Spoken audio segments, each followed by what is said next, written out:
안녕하세요. 저는 30대 여자입니다. 인생이란 한치 앞도 모른다더니 그 말이 딱 맞았습니다. 최근에 제가 얼마나 말도 안 되는 경험을 했는지 몰라요. 저는 비서로 일하고 있어요. 자산 규모가 최소 5천억 원 이상인 중견기업에서 회장님을 모시고 있습니다. 원래는 전혀 다른 일을 하다가 이 회사에 들어온 지도 벌써 10년 가까이가 되었네요. 가끔 제가 비서 일을 하고 있다는 게 신기할 때도 있지만, 그래도 저는 보람을 느끼며 일하고 있습니다. 앞으로도 계속 비서 일을 하고 싶을 정도로요.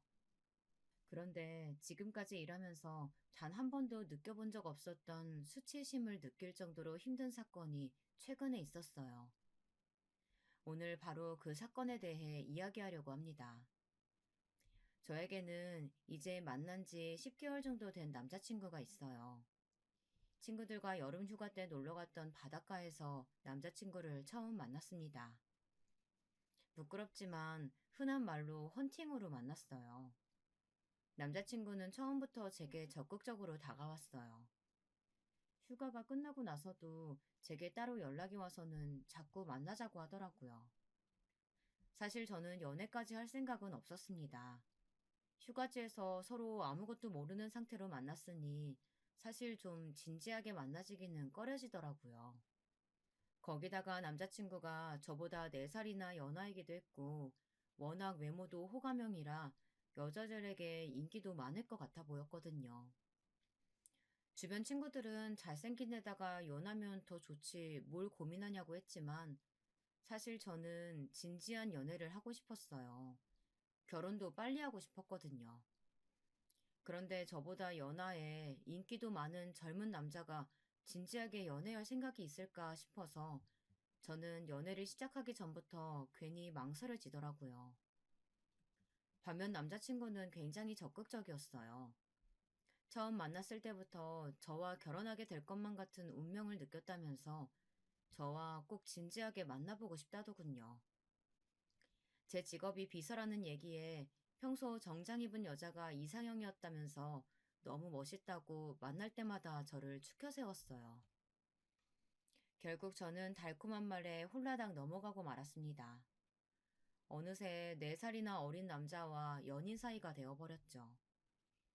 연애하기 전에는 몰랐는데 연애를 시작하고 나니 남자친구가 경제적으로도 좀 여유가 있나 보더라고요. 작은 사업을 하고 있다고 하긴 했었는데 데이트할 때 보니 차도 외제차에 씀씀이도 또래보다 컸어요. 평소 명품도 고민 없이 턱턱 사고 제게 선물도 자주 사주더라고요. 제가 부담스러울 정도로 고가의 가방이나 구두도 만날 때마다 사줬어요. 저는 아무래도 좀 부담이 돼서 이야기했습니다. 사업이 어느 정도 잘 되는지는 모르지만 앞으로 결혼도 하고 아이도 낳으려면 지금부터 돈을 좀 모아둬야 하지 않겠냐고요. 그런데 제 말에 남자친구는 자신감이 넘쳐서 오히려 제게 아무 걱정하지 말라고 하더라고요. 자기는 든든한 아버지가 계시다고요. 사실 허세 부리는 것 같아 보일까봐 내가 자기한테 말은 안 했는데 우리 아버지가 건물주야. 요즘 건물주 시아버지가 최고인 거 자기도 알지? 남자친구가 30도 안 된 나이에 사업까지 하고 돈도 잘 쓰는 게 아버지께서 재력이 좀 있으신가 보더라고요. 그거 믿고 저렇게 자신감이 넘쳤던 거였어요. 저는 그런 점이 걱정이 되면서도 한편으로는 남자친구의 해맑음이 부럽기도 했어요. 저는 어릴 때부터 워낙 절약 정신이 투철한 부모님 밑에서 자랐기 때문에 돈은 최대한 아낄 수 있는 만큼 아껴서 중요한 일에 쓰는 거라고 배우면서 컸습니다. 그래야 나이 들어서 남의 신세 안 지고 안정적으로 살 수 있다고요. 남자친구가 아무 생각 없이 돈만 쓰는 건 아닌가 걱정했는데 그래도 집안에서 도움은 받을 수 있는 상황인 것 같아서 그나마 다행이라고 생각했습니다. 아직 제 결혼 상대로 마음에 쏙 드는 정도의 남자친구는 아니었지만 그래도 아직 나이가 젊으니 제가 옆에서 내조하면 미래를 생각해도 괜찮지 않을까라는 생각도 했어요. 그때까지는 말이죠. 그런데 얼마 뒤 남자친구가 먼저 결혼 이야기를 꺼냈습니다. 남자친구는 하루라도 빨리 저와 결혼해서 화목한 가정을 꾸리고 싶다고 했어요. 저는 사실 아직 확신이 없어서 남자친구의 말을 농담처럼 웃어넘겼어요. 아직 그러기엔 남자친구 나이가 너무 젊지 않냐고 둘러대면서요. 그러던 어느 날이었습니다. 제게 믿을 수 없는 일이 벌어졌어요. 사실은 남자친구가 프로포즈를 준비했더라고요. 여자에게 프로포즈란 게 얼마나 특별하고 로맨틱한 건지 여러분도 다들 아시죠? 인생에 딱 한 번뿐이잖아요.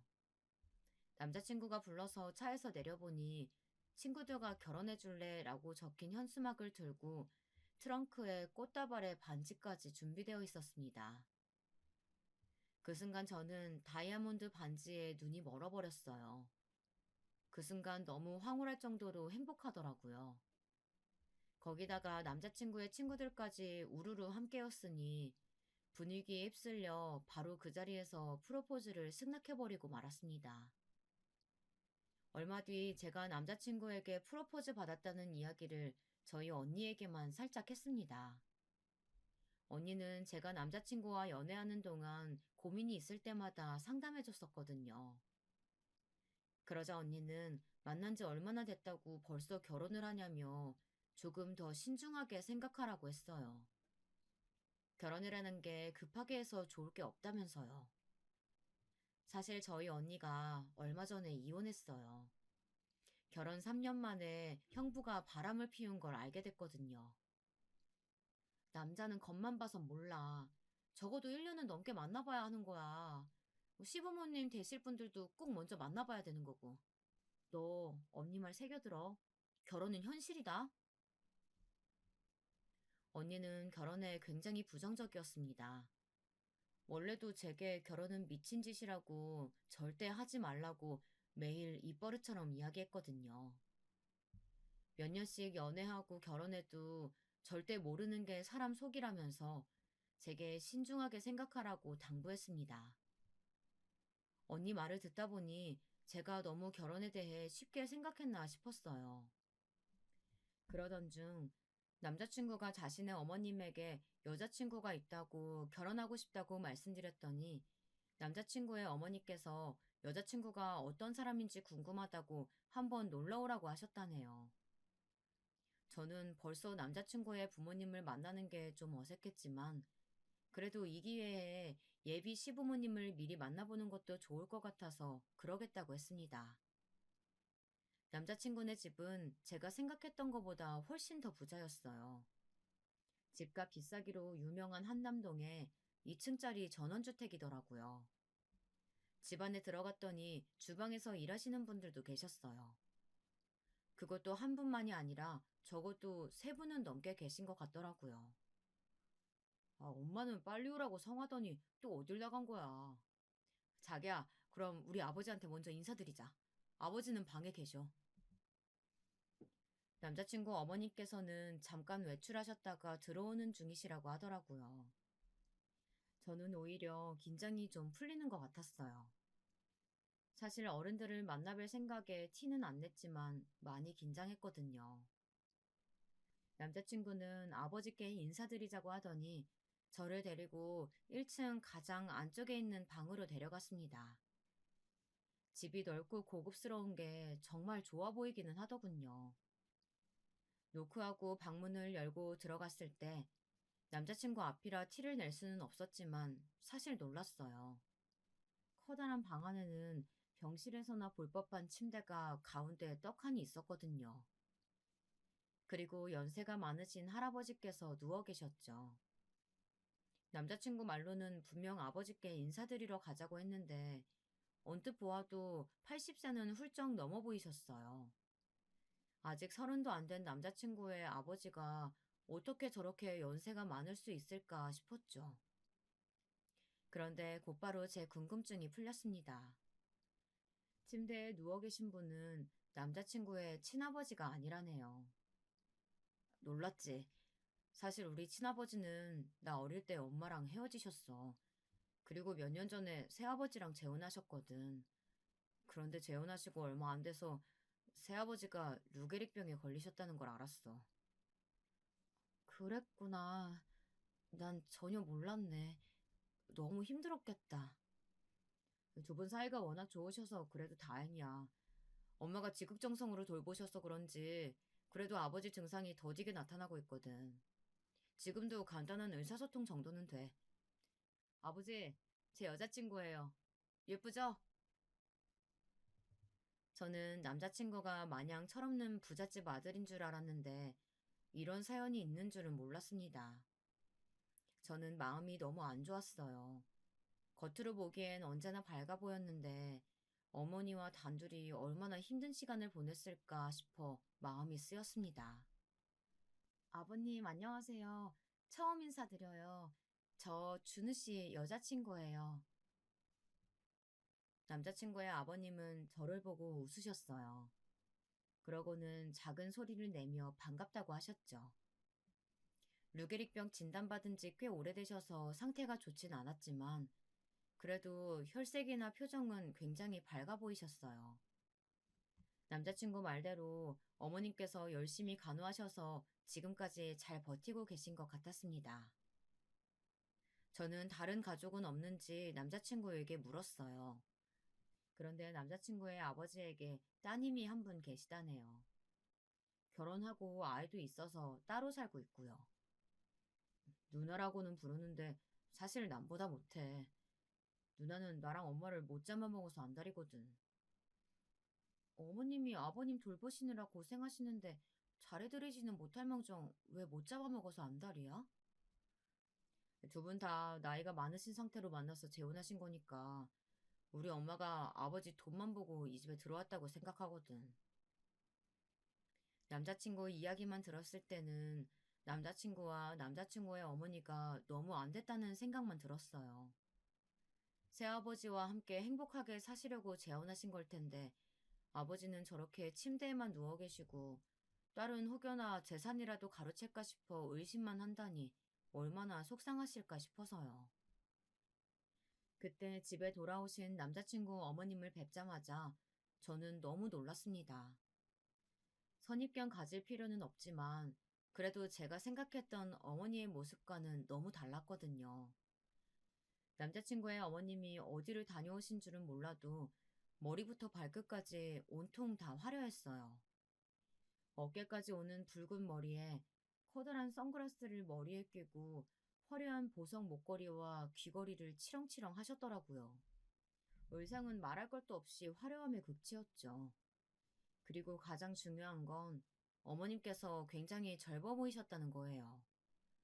구연세에 얼굴이며 목에 주름 하나 없이 팽팽하시더라고요. 조금 전 2층에서 만나 뵌 남자친구의 새아버지와는 정말 부부 사이가 맞나 싶을 정도였어요. 조금 과장해서 부녀지간이라고 해도 믿을 수 있겠다 싶을 정도로요. 어머, 내가 손님 모셔놓고 늦었네. 너무 미안해요. 내가 다니는 병원 원장이 이 시간밖에 예약이 안 된다고 해서. 아니에요. 저희도 금방 왔어요. 그런데 병원에는 왜 다녀오셨어요? 어디 편찮으세요? 저는 혹시나 어머니께서 어디가 안 좋으신 건가 싶어서 걱정되어 물어봤는데 병원이 그런 병원이 아니더군요. 역시 나이를 거스를 정도로 팽팽한 피부를 유지하는 데에는 다 방법이 있었습니다. 사실은 내가 요즘 턱이 너무 처져서 주사 좀 맞느라고 늦었어요. 요즘 엄청 유명한 V라인 주사 그거 맞고 오느라고 조금 늦었지 뭐예요. 이제 보니 남자친구가 어머님을 닮은 거더라고요. 남자친구의 어머님도 해맑고 엄청 밝으셨어요.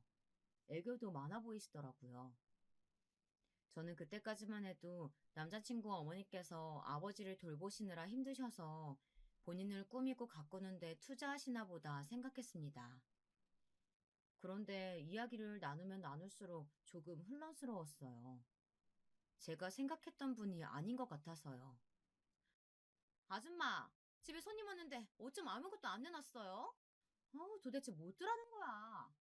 내가 둘째 마누라라고 무시하지 말라고 했죠? 빨리 먹을 것도 좀 내와요. 어머니, 아까 커피 마셨어요. 저희가 위층에 올라가고 아버님 뵙는 동안에 다 치우셨나 봐요. 어머, 아가씨는 뭘 또 집안이라는 사람들을 걱정하고 그래.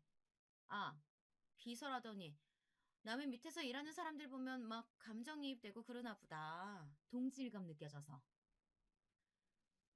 남자친구 어머님의 말투는 참 묘했습니다. 되게 말을 놓으시는 것도 굉장히 불편하게 느껴졌는데 저를 대하는 방식도 특이했습니다. 분명 남자친구가 제게 프로포즈 했다는 이야기를 어머니한테 했다고 했어요. 그런데도 저를 아들의 여자친구 혹은 예비 며느리가 아닌 지나가다 우연히 만난 아가씨 정도로만 대하셨죠. 아무래도 제가 마음에 들지 않으시는 것 같았어요. 근데 아가씨가 들고 있는 가방, 그거 무슨 브랜드야? 난 난생 처음 보네, 그런 가방. 아, 이거 브랜드 아니에요. 저는 원래 명품은 잘 몰라서 그냥 인터넷으로 예쁘면 사거든요. 어머, 그게 예뻐? 젊은 사람이 취향이 참 특이하네. 아, 엄마, 우리 자기는 엄마랑 나랑 달라. 국민도 알지? 우리 자기 거기 나왔다니까? 완전 배운 여자야. 그래? 그렇게 좋은 대학까지 나오신 분이 왜 남의 밑에서 시중이나 듣는 일을 할까? 어머니, 사실 그게 저는 제가 비서 일을 하는 이유에 대해서 남자친구 어머니께 설명드리려고 했습니다. 그런데 그때 갑자기 초인종 소리가 들렸어요. 주차장으로 차가 들어오는 소리라고 하더군요. 그 순간 남자친구의 어머니께서 분주해지셨습니다. 뭐가 그렇게 급한지 갑자기 방으로 들어가셨어요. 저는 무슨 일인가 싶어 남자친구를 바라봤는데 남자친구는 익숙하다는 듯 고개를 절레절레 흔들기만 하더라고요. 방에 들어가셨던 어머님이 금방 나오시긴 했는데 저는 어머님의 모습을 보자마자 좀 의아했습니다. 어머니께서 옷을 갈아입고 나오셨더라고요. 조금 전 방에 들어가셨던 어머님이 맞나 싶을 정도로 허름하고 낡은 옷으로 말이죠. 그때까지만 해도 저는 무슨 상황인지 이해가 되지 않았어요. 제게 브랜드 가방이 어쩌고 저쩌고 하시더니만 저런 시장에서나 살 법한 옷들이 어디서 났나 싶었죠.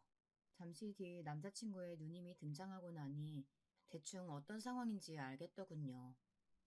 남자친구의 어머니께서는 딸 앞에서 소박하고 평범한 엄마의 모습으로 보이고 싶으셨나 봐요. 아무래도 남자친구의 누님이 어머니를 좋아하지 않는 상황이었으니 남자친구 어머니 입장에서는 괜한 꼬투리 잡힐 일은 하지 않으려고 하시는 거겠죠. 남자친구의 어머님은 저를 딸에게 아들 친구라고 소개했어요. 곧바로 남자친구의 누님이 제게 그럼 예비 며느리인 거냐고 물었지만 제가 말도 하기 전에 어머님께서 선을 딱 그으시더라고요. 아직 나이도 어린데 무슨 결혼이냐면서요. 남자친구는 그 앞에서 철딱서니 없이 프로포즈도 했다고 이제 곧 결혼할 거라고 말했습니다. 그러자 남자친구의 어머님 표정이 싹 바뀌셨어요. 저는 그 순간 분명 느꼈습니다. 어머니께서는 역시나 저를 마음에 들어하지 않으시는 거였죠. 남자친구 어머님은 제가 남자친구보다 연상이라는 게 가장 마음에 걸리시는 것 같았어요. 여자 나이 30대면 아이나 하나 금방 가지겠냐는 이야기까지 하시더라고요. 새어머니야말로 창피한 줄 모르고 환갑 앞두고서 백수 아들까지 달고 남의 집에 들어와 놓고 그런 걸 왜 따져요? 요즘 세상에 연상 연하가 뭐가 흠이라고요. 너는 무슨 그런 말을 하니? 그리고 우리 아들이 왜 백수야? 요즘 사업하잖아. 얘가 가만 보니까 완전 사업 체질이더라고. 투자금만 넉넉하면 금방 자리 잡을 거야. 지금 투자금이라고 했어요? 야, 너 김준우 아니고 이준우잖아. 너는 돈 때문에 아직 멀쩡히 살아계신 친아버지를 버리냐? 혹여나 정신없는 우리 아버지 옆에서 알짱거리면서 내 재산에 손댈 생각은 꿈도 꾸지 마라. 네 어머니 단속도 좀 잘하고. 저는 제가 아무래도 오늘 나를 잘못 잡았다 싶었습니다. 분위기가 아주 살벌하더라고요. 막장 드라마에서나 흔하게 나오는 장면인 줄 알았는데 가족끼리 재산 문제로 신경전을 벌이는 모습을 직접 제 눈으로 보게 될 줄은 몰랐어요. 아무리 그래도 제 눈에는 남자친구 누님이 너무하시는 것 같았어요. 제 남자친구가 돈을 달라고 조른 것도 아니고 딱히 잘못한 게 있는 것도 아닌데 뭘 저렇게까지 기를 죽이고 구박까지 하는지 이해가 되질 않았죠. 저는 남자친구가 안쓰러워서 혼났습니다. 아직 남의 집 일인데 제가 나설 수도 없는 노릇이고 말이죠. 남자친구 말이 처음부터 누님은 재혼을 반대했답니다. 남자친구 어머니께서 다 늙은 할아버지랑 재혼하려는 자체가 재산 빼앗으려고 하는 거라면서요. 그래서 재혼 전에 이미 이 집 명의를 누나 앞으로 돌렸대요. 그렇게 해주지 않으면 절대 재혼 허락 안 하겠다고 해서요. 잠시 뒤 남자친구의 누나가 돌아가고 저도 집에 돌아가려고 했습니다. 그래서 어머님께 인사를 드리려고 했어요. 어머님께서는 아버지가 누워 계신 방에 계시더라고요. 어머님은 제가 들어오는 것도 모르고 눈물을 쏟으시며 누워 계신 아버지에게 푹 안겨 계셨습니다. 마치 비련의 여주인공처럼요. 여보, 당신 딸내미가 나한테 하는 거 봤지? 제가 저런다니까. 당신이 빨리 일어나서 나랑 우리 아들 지켜줘야지. 남자친구 어머님의 애교에 아버님은 누워서도 미소를 지어 보이시며 좋아하셨습니다. 손가락까지 까딱거리시며 어머니의 어깨를 토닥여 주시더라고요. 저는 그때까지만 해도 두 분 사이가 너무 좋아 보인다고 생각했습니다. 그런데 저는 잠시 뒤 온몸에 소름이 돋았습니다. 일어나서 저 못된 딸년한테 따끔하게 한마디도 못 해주면서 당신이 무슨 남편이야. 그러니까 그때 말한 그 건물은 꼭 우리 아들 앞으로 해줘야 돼. 알았지? 나랑 약속해. 응? 정말 어머님의 말귀를 다 알아듣기는 들으신 건지 남자친구의 아버지께서는 고개를 끄덕이셨습니다. 그러자 어머님은 눈물을 쓱 닦으시더니 아버지의 이마에 쭉 입을 맞추셨어요. 그러고는 곧바로 어딘가로 급하게 전화를 거셨습니다. 나예요. 지금 당장 우리 남편 건물 증여 관련 서류랑 유언장 가지고 우리 집으로 바로 와요. 지금 당장. 저는 놀라서 그대로 방을 나왔습니다. 사실 겁이 났어요. 제가 지금 제 눈으로 본 상황이 무슨 일인가 싶어서요. 저는 이 일을 남자친구에게 말해야 하나 말아야 하나 고민이 됐습니다. 하지만 말하지 못하겠더라고요. 남자친구는 조금 전 누님이 왔다 간 일만으로도 상처를 받은 것 같아 보였는데 어머니의 일까지 이야기하면 많이 속상해할 것 같았죠. 혼란스러운 와중에 남자친구 어머니께서 제가 혼자 거실에 있을 때 제게 오시더니 그만 돌아가 달라고 하셨어요. 어머, 아직도 있었어요? 나이도 먹을 만큼 먹은 아가씨가 눈치가 없네요. 우리가 집안일로 정신이 없어서 외부인은 좀 나가줬으면 좋겠는데. 저는 말문이 막힌 채로 남자친구 어머니에게 꾸벅 인사를 드리고 집을 나왔습니다. 남자친구에게는 먼저 집에 간다고 메시지만 보냈어요. 제가 말도 안 하고 가버린 걸 알면 서운해할 것 같아서요. 그런데 이게 웬일일까요? 그날 저녁 남자친구에게 전화가 와서 나가보니 편의점에서 혼자 술을 먹으며 펑펑 울고 있더라고요. 저는 무슨 일인지 물었습니다. 몇 시간 전 제가 돌아간 이후에도 무슨 일이 있었나 보더라고요. 남자친구 말이 누님에게 전화가 왔는데 전화를 받자마자 자신에게 욕을 퍼부었답니다. 내가 네 엄마 단속 잘하라고 했지? 이 집안에 너희 모자지간 편은 아무도 없어. 네 엄마한테 똑똑히 전해. 우리 아빠 변호사가 건물 증여 서류 가지고 너희 엄마한테 갈 일은 절대 없다고. 남자친구의 누님은 건물에 건자도 가질 생각하지 말라면서 한 번만 더 아버지 재산에 욕심내면 지금 당장 집을 팔아버리고 아버님을 요양원에 보내버리겠다고 했대요. 그렇게 되어버리면 남자친구는 어머님과 함께 집도 절도 없는 신세가 된다면서 서러워했습니다. 자신은 누나와 아버지와 진짜 가족처럼 잘 지내고 싶은데 어디서부터 어떻게 잘못된 건지 모르겠다네요. 그러면서 저와 함께 만들어갈 가족은 행복하고 안정적인 가정이었으면 좋겠다면서 저를 꼭 안아주었습니다. 저는 남자친구가 안쓰러웠어요. 어릴 때 아버지와 헤어지고 나서 줄곧 어머니와 단둘이서만 지내다가 이제야 가족이 생겨 좋았을 텐데 그런 가족에게 인정받지 못하고 있으니 속상할 만하다고 생각했죠. 저는 제가 그런 가족이 되어줘야겠다고 마음먹었습니다. 물론 제가 남자친구와 가족이 되면 남자친구 어머니와도 가족이 돼야 한다는 점을 제가 감수해야겠지만 그때까지만 해도 노력하면 할 수 있을 거라고 생각했어요. 그만큼 저도 남자친구와 화목한 가정을 꿈꿨으니까요. 명절 연휴에 남자친구가 둘이 여행을 가자고 했어요. 친구가 여자친구와 가려고 호텔 예약을 해뒀는데 일이 생겨 못 가게 됐다고 해서 남자친구가 양도를 받았다네요. 저희 부모님은 명절 때 항상 두 분이 여행을 가시기 때문에 저는 상관없었지만 남자친구는 그래도 아버지께서 몸도 안 좋으시고 하니 가족들과 함께 보내야 하는 거 아닌가 걱정이 돼서 물었습니다. 그런데 남자친구는 괜찮다고 하더라고요. 앞으로 결혼하게 되면 명절에 여행 가기 어려울 수도 있으니 지금 아니면 언제 가보겠냐면서 이번엔 꼭 둘이 가고 싶다고 보채더라고요. 그렇게 저희는 여행을 갔습니다. 남자친구가 말한 호텔은 생각보다 너무 좋았어요. 비용도 비용이었지만 알고 보니 시즌에는 예약하기도 힘든 호텔이더라고요. 그런데 체크인을 하다 보니 예약자 이름이 누가 봐도 여자 이름이었습니다. 남자친구 말이 친구 여자친구 이름이라고 하더라고요.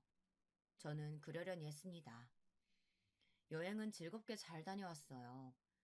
그런데 여행을 마치고 집에 올라오는 길에 남자친구가 어머니와 통화를 하더라고요.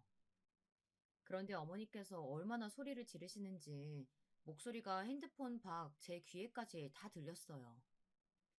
너 어디야? 명색이 장남이라는 놈이 명절인데 집에도 안 들어오고 어디를 그렇게 싸돌아다니는 거야? 나 우리 자기랑 여행 갔다가 지금 집에 올라가는 길인데. 무슨 일 있어? 여행? 아무리 시대가 변했어도 그렇지. 걔는 결혼도 전에 어떻게 남자랑 여행을 다니고 그런다니? 걔 부모는 딸내미가 그러고 다니는 거 아니? 엄마는 무슨 어울리지도 않게 그런 고루한 얘기를 해요. 어차피 나랑 우리 자기는 결혼할 사이라 그런 걱정 안 해도 돼요. 안 그래도 남자친구 어머니께서는 저를 마땅치 않아 하시는데 이번 일로 더 미움받는 건 아닌지 걱정이 됐습니다. 그래서 저는 명절이기도 하니 가는 길에 맛있는 거라도 사서 남자친구네 집에 인사라도 드리러 가자고 했습니다. 남자친구는 좋아하더라고요. 제게 역시 현명하다면서 손가락까지 축혀 올렸습니다. 저는 남자친구가 좋아하는 모습을 보니 좋았어요. 지금아 생각해보면 제가 참 순진했죠. 제가 조금 더 노력하면 남자친구와 화목한 가정을 꾸리는데 한 발 더 다가가는 거라고 생각했습니다. 그런데 그게 생각처럼 쉽지 않더군요. 제 남자친구의 어머니는 생각보다 훨씬 더 이상한 분이셨어요. 겪으면 겪을수록 제가 절대 넘을 수 없는 높은 산처럼 느껴졌습니다. 제가 집에 온 게 달갑지 않으신지 남자친구와 함께 들어온 저를 보자마자 인상을 구기셨어요. 저는 한번 꾹 참았습니다. 아들이 말도 없이 명절에 여자친구와 여행을 갔으니 그러실 수도 있겠다 싶어서요. 어머니, 어머니께서 단 거 좋아하신다고 해서 제가 좋아하는 빵집에서 사온 케이크인데요. 한번 드셔보세요. 어머, 난 케이크는 신세계백화점 거 아니면 안 먹는데? 아무튼 고마워요. 아줌마, 이거 같이들 나눠 먹어요. 제가 사온 케이크를 보지도 않으시고 곧바로 주방에 계시는 아주머니를 부르시더라고요. 저는 남자친구 어머니께서 저를 왜 이렇게 마음에 들어하지 않으실까 궁금했습니다. 저에 대해 아시는 거라고는 나이나 직업 정도밖에 없으실 텐데 그것만 가지고 저를 이렇게까지 싫어하는 티를 내시는 걸까 싶어서요. 사실 제가 지금까지 살면서 어디 가서 어른들에게 미움받아 본 적이라고는 없거든요. 저는 방법을 바꿔서 정면 돌파를 해야겠다 싶었습니다. 저도 남자친구 어머니를 예비 시어머니라고 생각하면 마음이 답답하고 잠도 잘 오지 않았지만 그래도 해보는 데까지는 해봐야겠다 싶었죠. 어머, 신세계 케이크 맛있죠? 저도 좋아해요. 나중에 저랑 같이 가요, 어머님. 듣기로는 20대 초반부터 비서 일만 했다던데. 그래도 직급이 있어서 월급은 좀 받나 보네요? 월급쟁이가 그런 비싼 케이크도 사먹는 걸 보면. 계속 듣다 보니 슬슬 남자친구 어머님의 이상한 말투도 적응이 되는 것 같았습니다. 존댓말과 반말을 이상하게 섞어 쓰는 희한한 말투 말이죠. 어머니, 작은 회사는 몰라도 기업에서는 비서실 파워가 되게 막강해요. 거기다가 저는 회장님을 모시고 있으니까 당연히 회사에서는 실세나 다름없죠. 저는 어머님과 어떻게든 친해져 보려고 부단히도 노력했습니다. 제가 어떤 사람인지 천천히 알려드리다 보면 조금씩 마음을 열지 않으실까 싶었어요. 그런데 남자친구 어머님은 전혀 그럴 생각이 없으신 것 같았습니다. 제 말에 자꾸만 피식피식 비웃으셨어요. 콧방귀도 간간히 뀌시면서요. 원래 신입병 걸린 애들이 알아서 회사에 충성하는 거지 뭐. 뭐, 그런 충신들 덕분에 회사도 돌아가는 거고. 저도 하는 데까지 해보겠다는 마음을 굳게 먹기야 했지만 기분이 상하는 건 어쩔 수 없었습니다.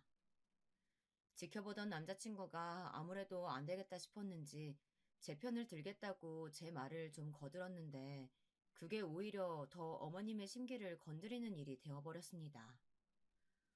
엄마는 평생 동네에서 작은 가게만 하느라 직장 생활 한 번도 안 해봤으면서 뭘 한다고 자꾸 우리 자기한테 뭐라고 해. 난 우리 자기가 정장 딱 입고 멋있게 사무실에서 일하는 거 상상만 해도 너무 멋있던데. 너는 사업한다는 놈이 그렇게 사람 보는 눈이 없어서야. 다 늙은 아저씨들 뒤치다거리나 해주는 그딴 게 무슨 직업이라고. 멋있긴 뭐가 멋있어. 순간 저는 제 귀를 의심했습니다. 정말 제게 하는 말씀이 맞나 싶어서요. 기분이 상해서 화를 내야 하는 건 저인데 오히려 남자친구 어머님께서 소리를 지르시면서 화를 내셨습니다. 아버님 약 드실 시간이라 가봐야 하니 제게 그만 돌아가라고요. 아가씨가 자꾸 우리 집 며느리라도 된 것처럼 착각해서 마음대로 이 집에 드나드니까 내가 어른으로서 한마디 할게요.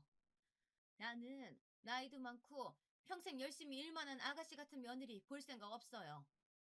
나는 부잣집에서 곱고 귀하게 자란 아가씨랑 내 아들 이어줄 생각이니까 이제 다시는 나한테 인사하러 올 거 없어요.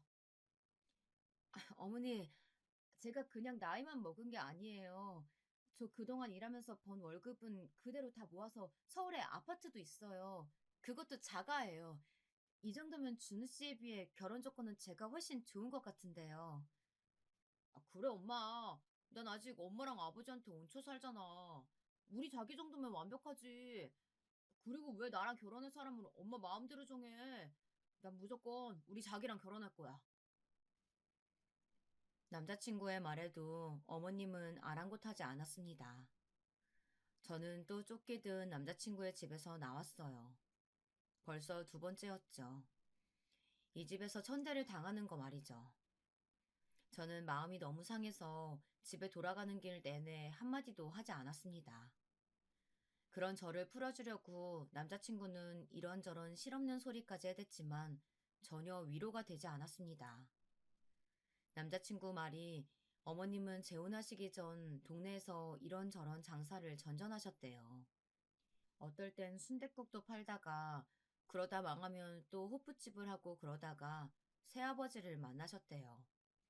새아버지가 시장 골목에 건물이 있어서 자주 가게에 왔었는데 사채놀이 비슷하게 하면서 가게 상인들한테 돈도 빌려주고 이자도 받고 했었답니다. 그러다 남자친구 어머님이랑 눈이 맞아 재혼까지 하신 거였죠. 남자친구는 그래서 어머님이 자격지심이 좀 있답니다. 옷이며 말투도 고상해 보이려 노력하시는 거라네요. 저는 그런 걸 다 떠나서 저를 대하시는 남자친구 어머님의 방식이 너무 싫었습니다. 아무리 남자친구가 좋아도 이런 대우를 받으면서 살 수는 없었어요. 저는 고민이 많았습니다. 제가 생각했던 미래와 점점 멀어지는 기분이 들어서요. 30대 중반을 넘어서기 전에 좋은 사람과 가정을 이루고 예쁜 아이도 빨리 낳고 싶었으니까요. 그래서 좋은 엄마가 되고 싶었습니다. 그런데 지금 상황에서는 절대 가능하지 않을 것 같았어요. 남자친구를 좋아하지만 남자친구와 만약 결혼하게 되어도 전혀 화목한 가정을 만들지는 못할 것 같았거든요. 그런데 생각지도 못한 일을 알게 되었습니다. 하마터면 제가 제 손에 든 도끼로 제 발등을 찍어버릴 뻔했지 뭐예요. 저는 이대로 가만히 있을 수는 없었습니다. 그래서 진실을 모두 알리기 위해서 남자친구네 집으로 찾아갔습니다. 연락 없이 불쑥 말이죠. 너 생각보다 보통이 아니구나. 내가 그렇게 알아듣게 말했는데 여길 또 온 거야? 넌 내 아들이 그렇게 좋니? 남자한테 빠져서 네 자존심도 다 버릴 만큼? 자존심이요? 자존심 없는 건 어머님네 모자지간 같은데요. 뭐야? 이게 오냐오냐 봐줬더니만 선을 넘네? 내가 이럴 줄 알았다니까. 네가 내 아들 잡아서 어떻게든 인생 좀 펴보려고 했다가 이제 안 될 것 같으니까 본색을 드러내는 거지. 본색은 이제 어머니께서 드러내셔야 할 것 같은데요. 고상한 척 이제 그만하시고요. 그 순간 예비 시어머니의 눈빛이 획 돌변했습니다. 쨍그랑 들고 있던 찻잔까지 바닥에 던져버리더라고요. 인연이 어디서 보자 보자 하니까 어디서 주제도 모르고 어디 감히 내 앞에서 잘난 척을 해. 그래, 이게 바로 내 본색이다. 어쩔래? 그때였습니다. 급하게 연락을 받고 집에 돌아온 남자친구는 상황을 보자마자 놀라서 어머니에게 그만하라며 제 앞을 가로막았습니다. 저는 제 몸에 남자친구의 손이 닿자마자 온몸에 소름이 돋는 것만 같았어요. 엄마, 이게 무슨 짓이야? 우리 자기 많이 아팠지? 저는 제 얼굴을 쓰다듬는 남자친구의 손을 강하게 뿌리쳤습니다. 그리고 제게 더 이상 자기라고 부르지 말라고 소리를 버럭 질렀어요. 그 순간 제게 성큼 다가온 예비 시어머니가 갑자기 제 뺨을 세게 때렸어요. 짝 소리가 온 집안에 울릴 정도로요. 어쭈, 이년 봐라. 내가 너 이럴 줄 알았어. 내 아들이 뭐가 모자라서 니년처럼 나이도 많고 커피 타는 천한 여자애랑 결혼을 하니? 난 절대 너 같은 며느리 볼 생각 없다. 예비 시어머니의 몰상식한 행동에 결국 저는 터져버리고 말았습니다. 오늘의 하이라이트는 조금 더 아껴두려고 했는데 안 되겠더군요. 지금 말 다 했어요? 그래, 말 다 했다.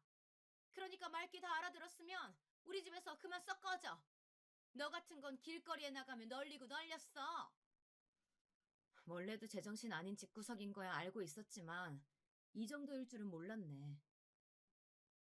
예비 시어머니는 제 말에 눈을 번쩍 뜨고는 또 제 뺨이라도 내리치려고 하는지 다시 달려들었습니다. 한 대야 어쩌다 맞아줬다고 해도 두 대는 맞아줄 수 없었죠. 더군다나 이런 말도 안 되는 꽃뱀한테 말입니다.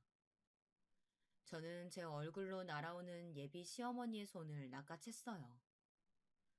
소시적 유명한 꽃뱀이라길래 돈 냄새는 기가 막히게 맡겠다 싶었는데 이제 감이 아예 떨어졌나 봐요? 나더러 커피나 타는 천한년이라고요?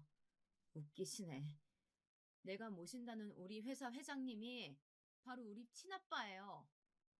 제 말에 예비 시어머니도 남자친구도 얼마나 놀랐는지 한참을 멍하니 있더군요. 그럴 만도 했습니다. 제가 꽃뱀이라고 말한 것도 놀라웠겠지만 제일 놀란 건 제가 다니는 회사가 저희 아버지 회사라는 거였을 거예요. 지금까지 그렇게 무시했던 제가 회장 딸이라는 사실 말이죠. 자기야, 그게 무슨 말이야? 설마 지금까지 나 속인 거야? 속이긴 내가 뭘 속여. 굳이 내가 우리 아버지 회사 일까지 너한테 이야기해야 돼? 아무리 그래도 어떻게 그런 걸 얘기 안 할 수가 있어. 설마 날 못 믿은 거야? 내가 자기가 돈 많은 집 딸인 거 알면 어떻게 할까 봐? 왜? 이제와 생각하니 아쉬워? 이럴 줄 알았으면 그 돈 많은 유부녀 비위 맞춰가면서 힘들게 빨대 꽂을 필요 없었는데. 뭐, 뭔 소리야? 유부녀라니. 남자친구는 순간 말까지 더듬으며 당황했습니다. 제가 평생 모를 줄 알았나 보더라고요. 이게 도대체 무슨 막장 전개냐고요. 제 남자친구는 제가 알던 사람이 아니었습니다. 저를 사랑한다는 달콤한 말로 현혹하면서 뒤로는 더러운 짓을 일삼고 있었어요. 물론 저도 남자친구에게 말하지 않은 게 한 가지 있기는 했습니다. 제가 지금까지 10년 넘게 비서로 일한 회사는 아버지 회사였어요. 저는 아버지의 비서로 근무했습니다. 사실 저희 아버지께서 심장 수술을 2번이나 받으셨어요. 선천성 심장 기형으로 희귀한 병이라서 어린 시절부터 제대로 달리기 한번 해보신 적이 없는 분이셨죠. 수술을 2번이나 받으시면서 많이 좋아지셨지만 그래도 매일 드셔야 하는 약도 있고 수시로 건강 체크가 필요한 분이세요. 어릴 적 어머니를 따라 병원에서 보낸 시간이 많았는데 저는 그렇게 간호사 선생님들이 멋있어 보이더라고요. 그래서 저는 명문대 간호과에 힘들게 들어갔습니다. 졸업하고 아주 잠깐 병원에서 근무하다가 아버지의 부탁으로 회사에 들어왔습니다. 당시에 아버지의 건강 상태가 좋지 않으셨거든요. 그래서 남자친구와 남자친구 어머니가 대단하다고 생각했어요. 아무리 좋아서 재혼하셨다지만 재혼하자마자 루게릭병 판정을 받으신 건데 곁에서 평생 돌보기로 하셨다는 게 쉽지 않은 결정이라는 걸 저는 잘 알고 있었거든요. 저는 아버지의 친딸인데도 사실 비서 일을 시작하기 전에 많이 고민했었어요. 아버지를 위해 제 꿈까지 접어야 한다는 게 속상했었거든요. 아버지께서는 평생 큰 회사를 운영해 오시다 보니 책임감이 엄청나셨어요. 아버지가 돌아가시기라도 하면 회사에는 큰 타격이 있으니까요. 제가 곁에서 살뜰히 보살펴 준다면 아버지는 병도 이겨내고 버틸 수 있을 것 같다고 하셨습니다. 그 말까지 듣고 어떻게 거절할 수 있었겠어요. 저는 다행히도 일이 적성에 맞았습니다. 일하는 내내 좋았어요. 시간이 갈수록 제가 배운 기술로 가장 사랑하는 가족을 돌보며 할아버지 때부터 대대로 이어오신 회사에 이바지할 수 있어서 뿌듯했습니다. 그런데 그런 일을 자기 멋대로 조롱하고 비우는 것도 모자라서 저를 자신과 똑같은 사람으로 치부해버리다니 정말 화가 났습니다.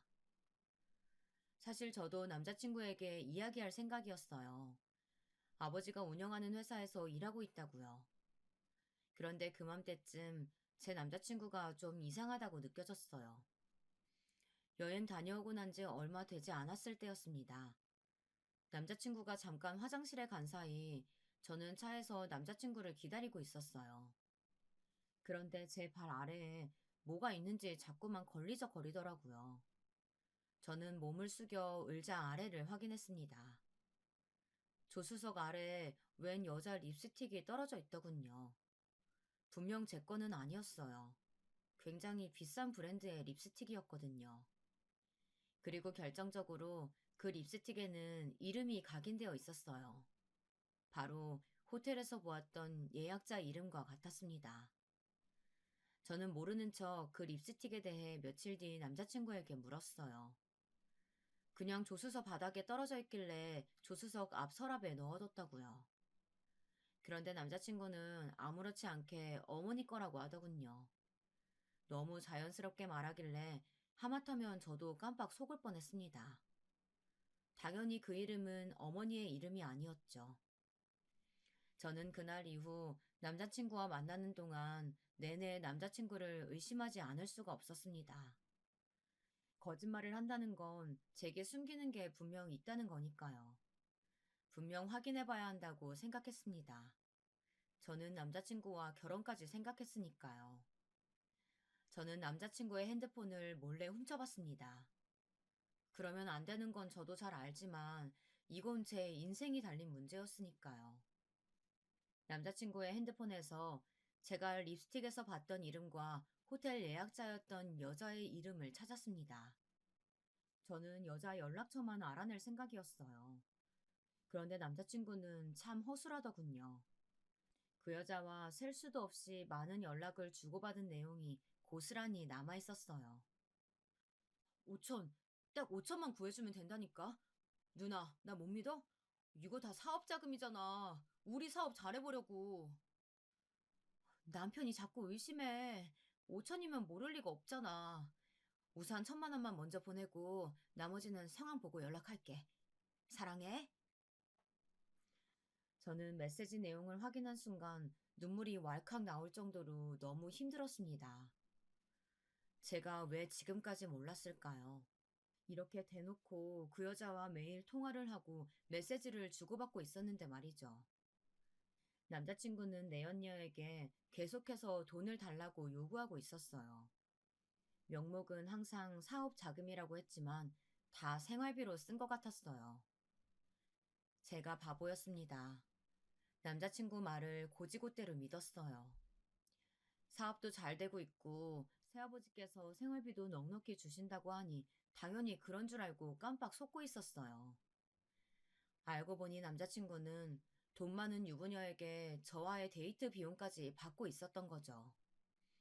게다가 명절 때 갔던 호텔도 내연녀가 남자친구와 가려고 예약해 둔 거였는데 아무래도 가정이 있는 여자이다 보니 쉽지 않았나 보더라고요. 남자친구는 그 호텔에 저를 데리고 간 거였고요. 저는 너무 수치스럽고 소름이 끼쳤습니다. 지난 1년 동안 제가 뭘 했나 싶더군요. 남자친구 생각은 도대체 뭐였을까요? 이 유부녀를 계속 만나면서 정말 저와 결혼이라도 하려고 한 거였을까요? 제가 남자친구에게 속았다는 사실이 믿기 힘들었지만 이대로 있을 수만은 없었습니다. 정신을 바짝 차려야 했죠. 저는 눈물을 훔치고 남자친구가 오기 전에 재빨리 핸드폰에 화면을 저장했습니다. 남자친구가 나중에 발뺌할 것까지 생각해서 통화 내역, 그리고 주고받은 메시지까지 모두 다요. 저장한 사진을 제 핸드폰으로 전송했어요. 사실 그때까지만 해도 제가 이걸 가지고 뭘 어쩌라는 건 아니었어요. 단지 남자친구에게 받은 씻을 수 없는 수치심과 배신감에 대해 그대로 돌려주고 싶을 뿐이었습니다. 그래서 결정적인 순간에 남자친구를 망신 주려고 했어요. 딱 그 정도였습니다. 그런데 이제는 그 정도 가지고는 성에 차질 않겠더라고요. 문제는 제 남자친구뿐이 아니었으니까요. 그날 집에 돌아와 저장한 메시지 내용을 꼼꼼히 다시 한번 확인해 보았는데 급한 마음에 이것저것 다 보이는 대로 저장해서 전송했더니 남자친구가 모르는 번호의 누군가와 주고받은 메시지까지 저장되어 제게 보냈더라고요. 그런데 그 내용이 충격 그 자체였습니다. 그 모르는 번호로 저장된 사람은 다름 아닌 남자친구의 친아버지였습니다. 어린 시절 어머니와 이혼했다는 아버지 말이죠. 네 엄마 왜 전화 안 받냐? 영감탱이 시중 주느라 엄청 바쁜가 봐.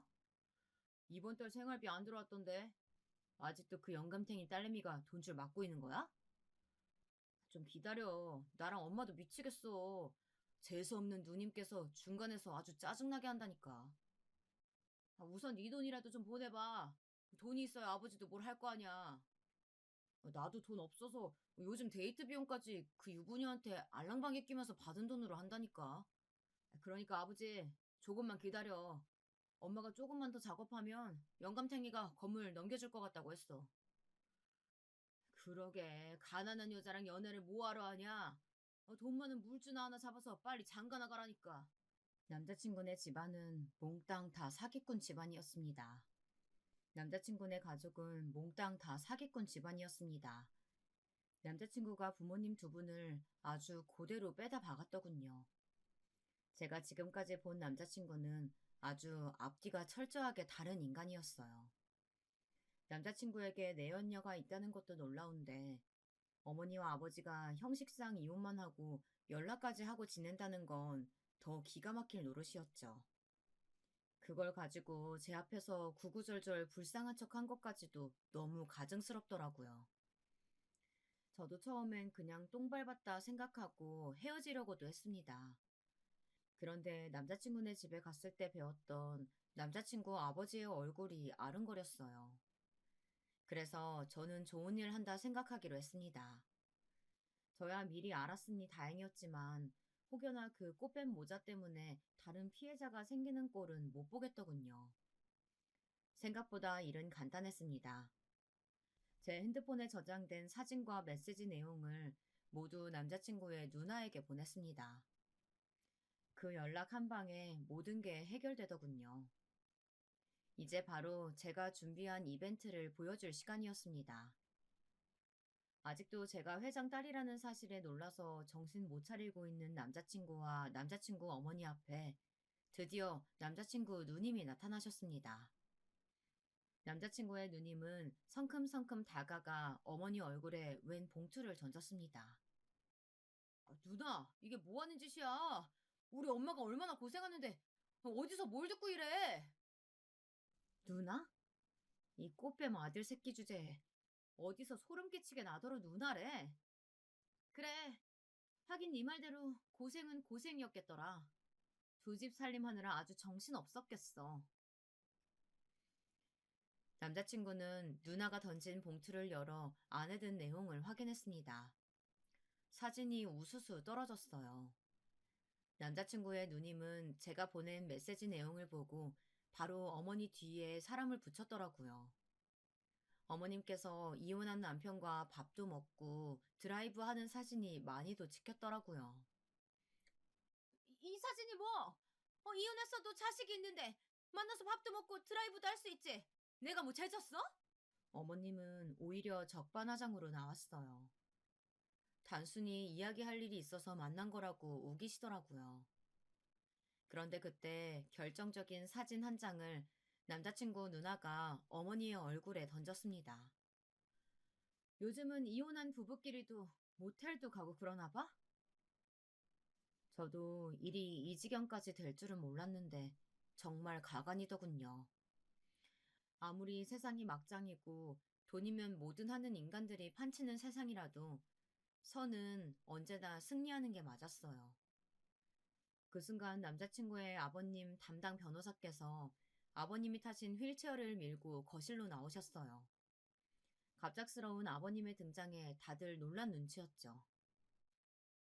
우리 여보가 오늘은 컨디션이 좋은가 보네. 오랜만에 휠체어도 타셨으니까 우리 산책이라도 갈까요? 그 와중에도 예비 시어머니께서는 휠체어 옆에 착 붙어서 아버님에게 애교를 부리더군요. 이런 상황에서도 참 대단하다 싶었습니다. 머리가 나쁜 거야? 아니면 눈치가 없는 거야? 내가 방금 던진 사진 못 봤어요? 설마 내가 이걸 보고도 가만히 있을 거라고 생각하는 거예요? 당연히 여기 오기 전에 아버지랑 변호사한테 먼저 보냈지. 뭐야? 벌써 보냈다고? 누나, 도대체 왜 이래? 나는 건물만 받으면 된다니까? 나머지는 누나가 다 가져. 건물? 웃기는 소리 하지 마. 우리가 호구로 보여? 어디서 사기꾼 주제에 남의 재산을 넘봐? 그리고 그 순간 변호사는 더 놀라운 이야기를 했습니다. 지금 방금 남자친구의 아버님께서 유언장 변경을 하셨다네요. 모든 재산은 다 딸 앞으로 증여할 생각이고 지금 당장 이 집에서 남자친구와 어머님은 나가라고 하셨어요. 저는 딱 거기까지만 보고 집을 나와버렸습니다. 남의 집 일이니 더는 제가 간섭할 일이 아닌 것 같았어요. 남자친구와 제 일은 나중에 정리하려고 했죠.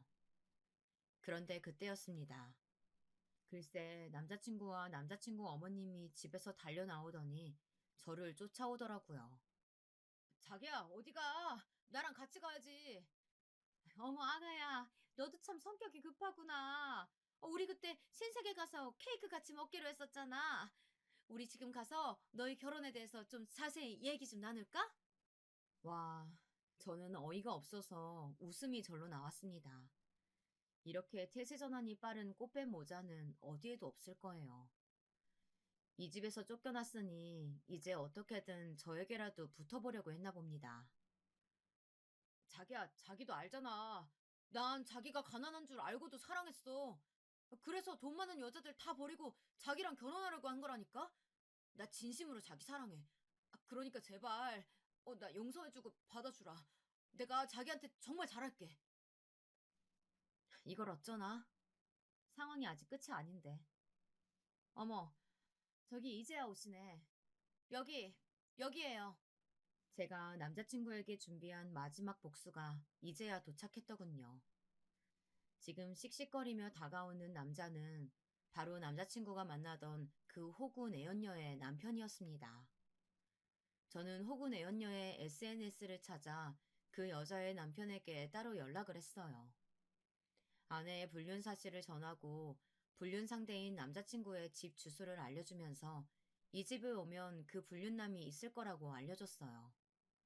그런데 아주 타이밍이 기가 막혔습니다. 그때 딱 마침 도착했더군요. 그날 이후 꽃뱀 모자는 어떻게 됐냐고요? 둘 다 소송에 걸려 잘못하면 형까지 살 수도 있다는 소식까지는 들었습니다.